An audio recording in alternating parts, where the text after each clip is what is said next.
الحمد لله وحده والصلاة والسلام على من لا نبي بعده وعلى آله وأصحابه وأزواجه وأتباعه أجمعين وبارك وسلم تسليما كثيرا كثيرا كثيرا. اللهم صل على محمد وعلى آل محمد كما تحب وترضى عدد ما تحب وترضى. بزرگان محترم، عزیز دوستوں، بزرگوں، حضور پاک صلی اللہ تعالیٰ علیہ وسلم کو اللہ رب العزت نے دنیا میں مبعوث فرمایا، اور نبی کریم صلی اللہ تعالیٰ علیہ وسلم جو دین لے کر آئے ہیں وہ قیامت تک کے لیے ہے۔ ختم نبوت یہ ہمارا عقیدہ ہے۔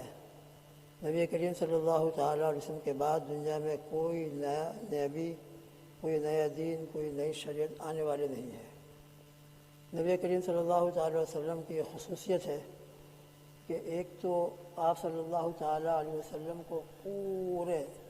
دنیا والوں کے لیے رسول اور نبی بنا کر بھیجا۔ معلوم ہوتا ہے سیدنا نوح علیہ السلام کو بھی اللہ رب العزت نے اس وقت کے جتنے بھی دنیا کے مخلوق تھے، لوگ تھے، سب کے لیے نبی بنا کر بھیجا تھا۔ جو طوفان آیا تھا، طوفان نوح، اس میں سب غرق ہوئے تھے سوائے ان لوگوں کے جو ایمان لائے، اور حضرت نوح علیہ السلام کے ساتھ ان کی کشتی میں سوار تھے۔ تو اس سے معلوم ہوتا ہے کہ حضرت نوح علیہ السلام کی بعثت بھی عمومی تھی۔ حضرت شیخ الحدیث مولانا محمد یونس صاحب رحمہ اللہ تعالیٰ نے اس اشکال کے اوپر کہ پھر نبی کریم صلی اللہ علیہ وسلم کی کیا خصوصیت رہی؟ حضرت نوح علیہ السلام کی بعثت بھی عمومی تھی، سب کی طرف تھی، تو پھر حضور پاک صلی اللہ تعالیٰ وسلم کی بعثت عمومی کہاں رہی؟ اس عمومیت میں تو حضرت نوح علیہ السلام آپ کے ساتھ شریک ہیں۔ تو حضرت شیخ الحدیث مولانا محمد یونس صاحب رحمہ اللہ تعالیٰ نے اس کا جواب یہ دیا کہ مان لیا جائے کہ سیدنا حضرت نوح علیہ السلام کی بعثت اپنے زمانے میں تمام لوگوں کی طرف سے عمومی بعثت تھی، لیکن پھر بھی آپ صلی اللہ تعالیٰ وسلم کی جو خصوصیت وہ اپنی جگہ برقرار ہے۔ آپ کی بعثت عمومی ہے اور قیامت تک کے لیے ہے۔ نبی کریم صلی اللہ تعالیٰ وسلم کی بعثت تمام عالم والوں کے لیے اس وقت جو آپ کے حیات مبارکہ میں موجود تھے ان کے لیے بھی تھی، اور قیامت تک آنے والے تمام انسانوں کے لیے ہے۔ جبکہ حضرت نوح علیہ السلام کی بعثت کو عمومی مان لیا جائے تو ان کی حیات مبارکہ تک، صرف ان کے زمانے تک، قیامت تک کے لیے نہیں۔ لہذا حضور پاک صلی اللہ تعالیٰ وسلم کو اللہ رب العزت نے یہ خصوصیت عطا فرمائی کہ آپ کو تمام عالم کے لیے، چاہے وہ عرب ہوں، عجم ہوں، مشرق کے رہنے والے ہوں، مغرب کے رہنے والے ہوں، شمال کے ہوں، جنوب کے ہوں، اللہ کی طرف سے آپ کو پیغمبر اور رسول بنا کے بھیجا گیا، اور قیامت تک کے لیے بنا کر۔ لہذا قیامت تک کے لیے آپ کو نبی بنا کے بھیجا گیا ہے۔ قیامت تک آپ کا دین باقی رہنے والا ہے، قیامت تک آپ کی شریعت چلنے والی ہے، قیامت تک قرآن حدیث ہی کے اوپر عمل ہوگا، اور قیامت تک قرآن حدیث پر ہی عمل ہو کر کے انسان کامیابی حاصل کر سکتا ہے۔ ومن يبتغي غير الإسلام دينا فلن يقبل منه إن الدين عند الله الإسلام اليوم أكملت لكم دينكم وأتممت عليكم نعمتي۔ حجۃ الوداع کے اندر یہ خوشخبری سنا دی گئی۔ لہذا دوستوں، بزرگوں، اب ہمارا دل کا یقین یہی ہونا چاہیے کہ الحمدللہ اللہ سبحانہ وتعالی نے ہم کو جن پیغمبر کی اور جن رسول کی امت میں الحمدللہ پیدا فرمایا ہے، وہ رسول صلی اللہ تعالیٰ وسلم ہے، رحمت للعالمین ہے۔ اللہ سبحانہ وتعالی نے آپ کو پورے عالم کے لیے اور قیامت تک آنے والے تمام انسانوں کی کامیابی کے لیے رسول و پیغمبر بنا کر بھیجا ہے۔ اس لیے اب ہمارا دل کا یقین یہی ہونا چاہیے کہ ہماری کامیابی چاہے دنیا کی ہو، چاہے آخرت کی ہو، چاہے قبر کی ہو، چاہے حشر کی ہو،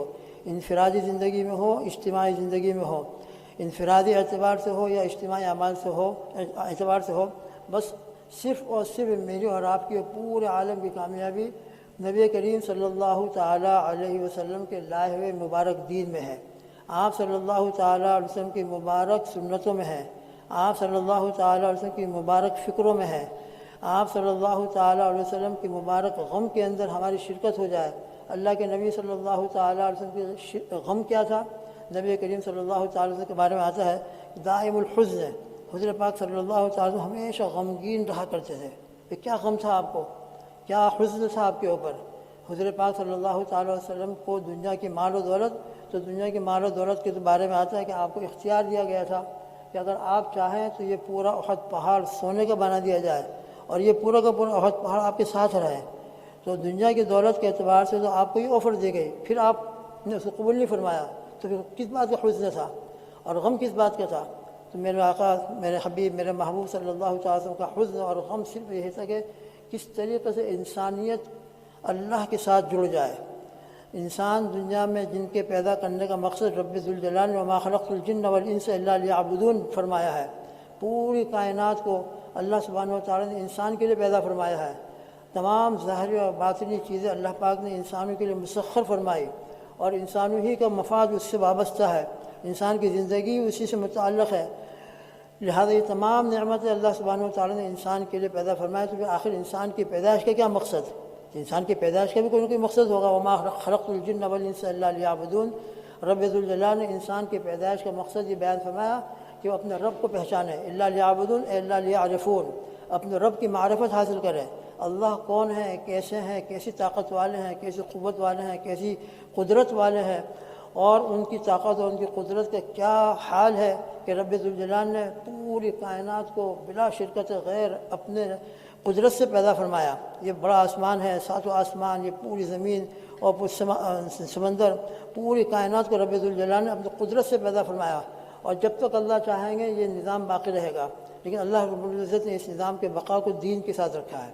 دنیا کا نظام کا بقا جو ہے دین کے ساتھ ہے، اللہ اللہ کہنے کے ساتھ ہے، اللہ کو ماننے کے ساتھ ہے، اللہ کی وحدانیت، اللہ کی عبادت، اللہ کی توحید کے ساتھ ہے۔ جب تک دنیا کے اندر اللہ اللہ کہنے والا ہوگا قیامت نہیں آئے گی۔ تو رب ذوالجلال نے کائنات کو انسان کے لیے پیدا فرمایا۔ انسان کی پیدائش کا مقصد اللہ کی معرفت ہے، محبت ہے، عبادت ہے، اور پھر یہ کائنات کا نظام اسی وقت تک ہے جب تک کہ دنیا کے اندر یہ مقصد باقی رہے، جس مقصد کے لیے انسان کو پیدا کیا گیا ہے۔ جب انسان اپنے مقصد سے ہٹتا ہے اور ہٹ جائے گا، اور اتنا ہٹ جائے گا کہ عالم کے اندر کوئی اللہ کا نام لینے والا نہیں ہوگا، تو پھر رب ذوالجلال اس عالم کو تہس نہس فرما دیں گے، ختم فرما دیں گے، اس کا وجود باقی نہیں رہے گا۔ اس سے دوست بزرگوں کو میری انفرادی زندگی ہو، میرے گھر کی زندگی ہو، ہماری پوری امت کی زندگی ہو، اپنے بھی لیے آخرت کی فکر کرنا ہے، اللہ کو راضی کرنے کی فکر کرنا ہے۔ دین میری زندگی میں کتنی مقدار میں ہے، اللہ کے پیارے نبی صلی اللہ علیہ وسلم کی مبارک سنتوں پر میں کتنا عمل کر رہا ہوں، اللہ کے احکامات کو، اللہ کے دین کو، اللہ کے فرائض کو میں اپنی زندگی میں کس قدر محبت کے ساتھ عمل کر رہا ہوں، اس پر بھی مجھے غور کرنا ہے پوری طریقے سے۔ یا ایھا الذین آمنوا قوا انفسکم واہلیکم نارا، تو سب سے پہلے میں اللہ کا قریب ہو جاؤں، اللہ سے محبت کرنے والا ہو جاؤں، اللہ کی عظمت اور اللہ کی قوت اور اللہ کی طاقت میرے دل میں آ جائے، اللہ کو جیسا ماننا ہے، لا الہ الا اللہ ایک اس کا یقین ہے، اس کے الفاظ ہیں، اس کے تقاضے ہیں، ان تمام اعتبار سے میری زندگی کے اندر اللہ مجھے بھی دے، آپ کو بھی دے، یہ فکر آ جائے کہ میری زندگی میں اللہ کا کوئی حکم نہ ٹوٹے، میری زندگی میں اللہ کے پیارے نبی صلی اللہ علیہ وسلم کی کوئی سنت نہ چھوٹے، اللہ کے پیارے احکامات ہوں، آپ کا فرائض ہوں اور آپ کے احکامات ہوں، اور نبی کریم صلی اللہ علیہ وسلم کے طریقے پر میری زندگی چل رہی ہو۔ لیکن چونکہ جیسے آپ کو بتایا گیا کنتم خیر امۃ اخرجت للناس تأمرون بالمعروف وتنہون عن المنکر، یہ امت کا ایک ایک فرد جو ہے صرف اپنے لیے پیدا نہیں کیا گیا ہے۔ کنتم خیر امۃ اخرجت للناس، اس امت کی پیدائش کا، اس امت کے وجود میں لانے کا ایک مقصد یہ بھی ہے کہ انسان اپنی زندگی میں بھی دین لائے، اور پھر اپنے ساتھ ساتھ اپنے گھر والوں کی فکر کرے، اپنے فیملی کی فکر کرے، اپنے بچوں کی فکر کرے، اور پھر اپنے بچوں کی فکر کے ساتھ آگے آگے چل کر للناس پوری امت کی فکر کرے۔ لہذا ہماری زندگی کا مقصد اپنے طور پر بھی دین پر عمل کرنا ہے، پانچوں نمازیں اور دین کے جتنے احکامات ہیں جو میرے سے متوجہ ہو رہے ہوں، جیسا جیسا اللہ کی طرف سے تقاضا آ رہا ہو۔ رمضان شریف آ گئے، رمضان کے روزے ہیں، اللہ نے صاحب مال بنایا ہے تو زکوٰۃ دینا ہے، اس سے زیادہ صاحب مال بنایا ہے تو حج کرنا ہے، وغیرہ وغیرہ معاملات ہے، عقائد ہیں، اسی طریقے سے معاشرت ہے۔ اپنی زندگی کے اندر اللہ مجھے بھی توفیق دے، آپ کو بھی توفیق دیں، ہم اپنی زندگی کا اسوہ جو ہے نبی کریم صلی اللہ علیہ وسلم کو بنائیں۔ لقد کان لکم فی رسول اللہ اسوۃ حسنہ، بس حضور پاک صلی اللہ علیہ وسلم ہمارے لیے نمونہ ہے، سیمپل ہے، ان کے مطابق میری زندگی کا ایک ایک عمل ہو جائے، میری زندگی کا ایک ایک رات اور ایک ایک دن گزرنے والا ہو جائے، اور اس کے ساتھ میرے گھر کے اندر دین کی باتیں ہوں، دین کے مذاکرے ہوں، قرآن پاک کی تلاوت ہو، قرآن پاک کا سمجھنا سمجھانے کا ماحول ہو، حضور پاک صلی اللہ علیہ وسلم کے لائے ہوئے شریعت اور نبی کریم صلی اللہ علیہ وسلم کے احادیث مبارکہ کا مذاکرہ ہو۔ اس طریقے سے ایک ایمان والے کی زندگی چلنا چاہیے، اور اس طریقے سے ایک ایمان والے کی زندگی گزرنا چاہیے کہ اپنی بھی فکر کرے، قوا انفسکم واہلیکم نارا، اور اس کے ساتھ اپنے گھر والوں کو بھی جہنم کی آگ سے بچانے کی فکر کرے۔ اس لیے میرے لیے خالی اپنی نماز، اپنا قرآن، اپنا دین یہ ہمارے لیے کافی نہیں ہے۔ ہمارے لیے بہت بڑی ذمہ داری یہ بھی ہے کہ اپنے دین پر اور اپنی زندگی کا اور اپنا اللہ کے ساتھ تعلق کی بھی فکر کریں، اور اس کے ساتھ اپنے گھر والوں کی، اور اس کے بعد پوری امت کی فکر کو لے کر چلیں۔ اس امت کو ختم نبوت کی برکت سے نبی کریم صلی اللہ تعالیٰ علیہ وسلم والا غم دیا گیا ہے۔ نبی کریم صلی اللہ تعالیٰ علیہ وسلم نے فکر دی گئی ہے، اور نبی کریم صلی اللہ علیہ وسلم نے یہ فکر اور یہ غم حضرات صحابہ میں منتقل کیا۔ اللہ کی عجیب شان ہے، حضور پاک صلی اللہ تعالیٰ وسلم کی اس دنیا کے اندر صرف زندگی جو ہے 23 ایئرس کی ہے، نبوت کے بعد کی صرف 23 سال، اور کام آپ کو قیامت تک کا دیا گیا ہے۔ زندگی مبارک، حیات مبارک کا صرف 23 سال، اور آپ کا جو کام ہے قیامت تک کے لیے۔ پھر کس طریقے سے اللہ کی قدرت، اللہ کی شان، اللہ کی عجیب رحمت للعالمین، اللہ نے نبی کریم صلی اللہ علیہ وسلم کو ایسا غم دیا تھا، نبی کریم صلی اللہ علیہ وسلم کو ایسی فکر عطا فرمائی تھی کہ آپ صلی اللہ تعالیٰ وسلم نے حضرات صحابہ کے اوپر ایسی محنت فرمائی ہے، ایسی محنت فرمائی ہے کہ ایک ایک صحابی اپنی جگہ اصحاب النجوم فبأیہم اقتدیتم اہتدیتم، ایسا اللہ پاک نے ان کو نوازا صحبت کی برکت سے۔ خلفاء راشدین، عشرہ مبشرہ اور اکابر صحابہ کا معاملہ تو بہت اونچا ہے، ان کا درد اور ان کی دل کی فکریں وہ بہت اعلیٰ ہیں۔ ان کے علاوہ عام صحابی بھی جہاں جہاں گئے، جس جگہ پر گئے، اللہ نے ان کو نمونہ بنایا۔ جہاں بھی ہوتے تھے، شام کے ہوں، مصر میں ہو، یہ ہے وہ ہو، ان کی ایک شان ہوتی تھی، عوام کے اندر ان کا ایک مقام ہوتا تھا۔ صحبت رسول صلی اللہ تعالیٰ علیہ وسلم کی برکت سے اللہ پاک ان کو مرکزیت عطا فرماتے تھے، مرجعیت عطا فرماتے تھے، اور لوگوں کے دل ان کی طرف مائل ہوتے تھے۔ اور یقیناً لوگ جہاں جہاں بھی صحابہ پہنچے ہیں، اور جہاں جہاں بھی صحابہ رضوان اللہ تعالیٰ علیہم اجمعین کے مبارک قدم پہنچے، اللہ نے ان کو وہ مقبولیت، وہ مرجعیت، وہ دل کی فکر اور دین کا درد دیا تھا کہ جہاں بھی گئے انہوں نے دین کی چراغ کو چلایا ہے، دین کے سراج کو اور دین کی چراغ کو جلایا، اور ان کی وجہ سے نہ معلوم کتنے لوگوں کو ہدایتوں پر ہدایتیں ملتی رہیں۔ تو حضرات صحابہ کے مقدس جماعت نبی کریم صلی اللہ تعالیٰ وسلم کی زبردست محنت کی برکت سے وجود میں آئی۔ قیامت تک دین کے باقی رہنے کا انتظام اللہ سبحانہ و تعالیٰ نے اس طریقے سے فرمایا کہ یہ دین سینہ بہ سینہ منتقل ہوتے ہمارے پاس آیا ہے، یہ فکریں منتقل ہوتے ہمارے پاس آئی ہیں۔ الحمدللہ زبان حضور پاک صلی اللہ تعالیٰ وسلم سے لے کر آج تک دعوے کے ساتھ کہا جا سکتا ہے، دعوے کے ساتھ کہا جاتا ہے، کبھی بھی کوئی یہ دور ایسا نہیں گزرا کہ لوگ اور ایک جماعت دین سے غافل رہی ہو۔ ہر وقت اللہ رب العزت نے ایک جماعت ایسی دنیا کے اندر قائم رکھی ہے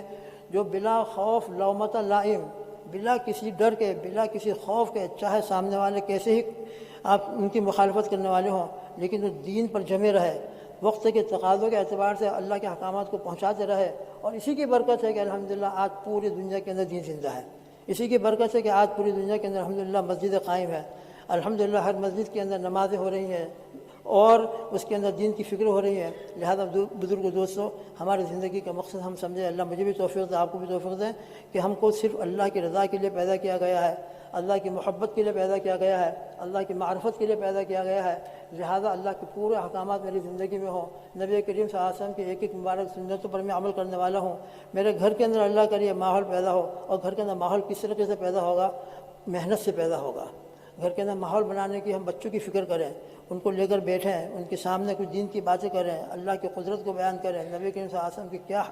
شان رسالت سے اس کا تذکرہ کریں، اللہ کی محبت کی باتیں، اللہ کے دین کی عظمت کی باتیں۔ اس طریقے سے گھر کے اندر بھی ہم دین کا ماحول پیدا کریں گے، مذاکرے کریں گے، تو انشاءاللہ ہمارے گھر کے اندر دین کا ماحول باقی رہے گا۔ پھر امت کے اندر بھی یہ فکروں کو منتقل کریں، اس فکر کو لے کر امت کے اندر چلے پھریں گے، تو انشاءاللہ ثم انشاءاللہ اس طرح پھرت کی برکت سے، ملاقاتوں کی برکت سے، انفرادی طور پر ہو، جس طریقے سے ہو، جیسا ماحول ہو، جیسا تقاضے ہوں، جیسا ہم کر سکتے ہوں، حالات کے اعتبار سے بہرحال ان کو سامنے رکھتے ہوئے ہم یہ دین کی فکروں کو لے کر چلیں گے، تو دین کی فکروں کی برکت سے اللہ تعالیٰ سب سے پہلے اس داعی کی زندگی میں، دعوت دینے والے کی زندگی میں انشاءاللہ استقامت عطا فرمائیں گے۔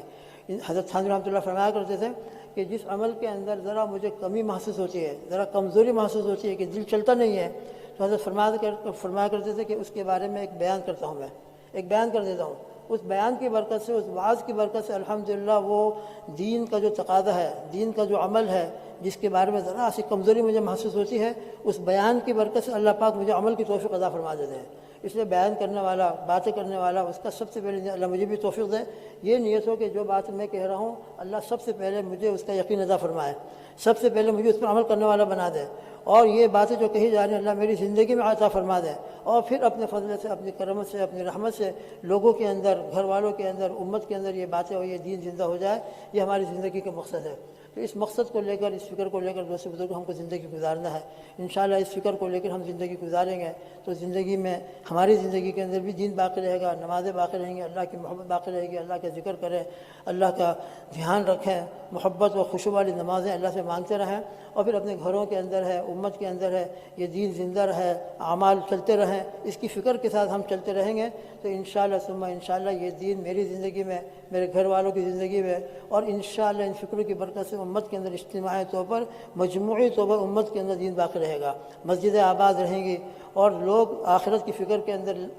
اور آخرت کی فکر کو لے کر چلتے رہیں گے۔ اللہ پاک مجھے بھی ان باتوں پر عمل کی توفیق عطا فرمائے، اور رب ذوالجلال ہم میں سے ہر ایک کو، پوری امت کو یہ فکر والی زندگی نصیب فرمائے۔ ذکر اور فکر یہ ہمارے لیے بہت ضروری ہے۔ غفلت کے نتیجے میں انسان ہمارے دل پر قبضہ، شیطان ہمارے دل پر قبضہ کر لیتا ہے، اور جب شیطان کا تسلط میرے دل پر ہو جائے گا غفلت کے نتیجے میں، پھر نہ معلوم یہ شیطان ہمارے دلوں کے اندر کیا کیا وساوس پیدا کرے گا، اور کس کس طرح سے ہم کو اللہ سے دور کرنے کی کوشش کرے گا۔ اس لیے ہمیشہ دل کے اندر غفلت کو دور کرنے کی ہم کوشش کریں، فکر کے اندر رہیں، ذکر کے اندر رہیں، تو اس کی برکت سے انشاءاللہ اللہ پاک ہمارے لیے دین پر عمل کرنا اور دین کی باتیں دوسرے تک پہنچانے کی فکر کا ہونا اللہ نصیب فرمائیں گے۔ اللہ ہم سب کو اپنی زندگی میں بھی دین پر عمل کرنے کی، دین کو زندہ کرنے کی توفیق عطا فرمائے۔ 100% دین ہماری زندگی میں آ جائے، ہر اعتبار سے، پانچوں شعبوں کے اعتبار سے ہمارے گھر والوں کے اندر زندہ ہو جائے اور امت کے اندر زندہ ہو جائے۔ اللہ سبحانہ و تعالی ہر ایک کو قبول فرمائے اور ہر ایک کو اللہ پاک توفیق عطا فرمائے۔ اللہم آمین۔